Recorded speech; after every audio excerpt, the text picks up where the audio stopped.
exactly what you're saying. There's no way in the world this guy can lift that kind of weight, right? Is that what you're saying? Exactly. I get that all the time. In fact, you're right. I don't look anything like a world-class athlete. In fact, at the World Championships, you know, they introduce you, walk out. Most of the guys I compete against, just like you're saying, they're about this tall, they're about this wide, they hate their mothers, and eat everything raw. And you can see I'm nothing like that, right? I'm kind of tall and lean. I love my mother. I cook my vegetables. So I'm not like most world-class athletes. In fact, my ex-girlfriend told me that my legs are so skinny that I look like a pair of pliers and shorts. That's why she's my ex-girlfriend. And I get that reaction all the time. They say, no way this guy could do that. There's just no way. But what I'm here to tell you is that nothing is impossible in life. Absolutely nothing.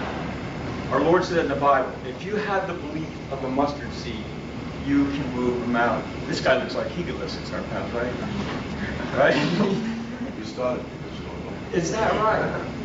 Wow, I must have did a good job. Because you look great. You really do. Anyway, that's what I want to talk to you about today, is believing in yourself. And it's not just sports I want to talk about, it's life in general, if you don't mind. I was born in Venice, Italy. That's where I was from. Which means that I probably could have you killed for 50 bucks. That's about all it does me. But when I came here as a little baby, my parents could barely speak English. And they really struggled. I mean, they really had to do, my mother and father both worked 15, 16 hours a day just to make ends meet. They really weren't an academic, consequently, neither was I. In first, second, third, fourth grade, I couldn't pass a single test. Every test I took, I get like a 25 or a 30 or 40.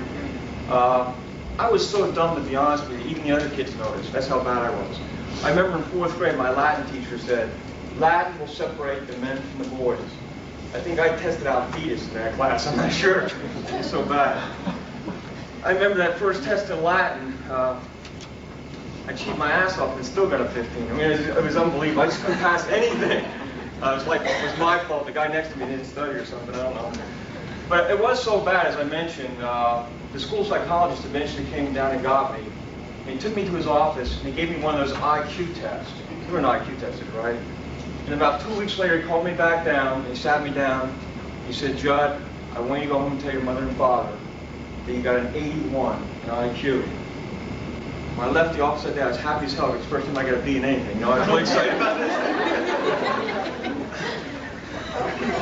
But when I went home and told my mother I had an 81 IQ, she started crying. And I knew something was amiss, you know. And my father took me up into his bedroom. He sat me down. He said, Judd, don't worry about it. God gave you a photographic memory just like everybody else. He just forgot to put the film in yours, you know. And it was really tough. I mean, because my parents figured I'd be in a car wash somewhere or doing something. Like sweeping streets or whatever. But I've done fairly well. In fact, I had another one of those IQ tests when I graduated from Notre Dame University. And this time I scored 167. Psychologists say that it's impossible to improve your IQ. They say it's impossible. I didn't only improve my IQ, I actually doubled it. People say, how the heck did you do that? You must be gifted. They say the same thing about when I squatted 603. They say, you must be gifted.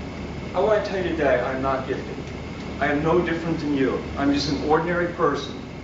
Ordinary. In fact, anything I've done, you can do it. And a lot of people in here can do it a lot better, like him. I'll guarantee you. So I'm not an extraordinary person, and I'm not gifted. How can I improve my IQ, double it? That's very easy. Listen to this.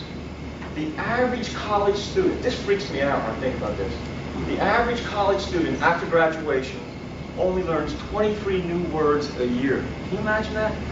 If you just learn one new word a day, look how far ahead of the average college student you can be. The average college student, believe this or not, reads less than one book a year after graduation.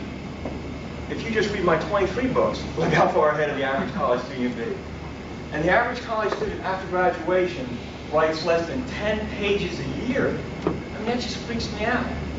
I mean, if you just learn one new word a day, if you read just one book a month, you just write like 4 or 5 pages a week. Look how far ahead of the average college student would be. It doesn't take that much. And before you know it, you'll be a genius. I firmly believe that. I firmly believe what God has told me. That if you have the belief of a mustard seed, you can move a mountain. I say I don't want to move a mountain, I just want to move 600 or 700 pounds. And you may have other goals in life which are great. And you can do those things if you believe in yourself. And that's what I'd like to talk about right now.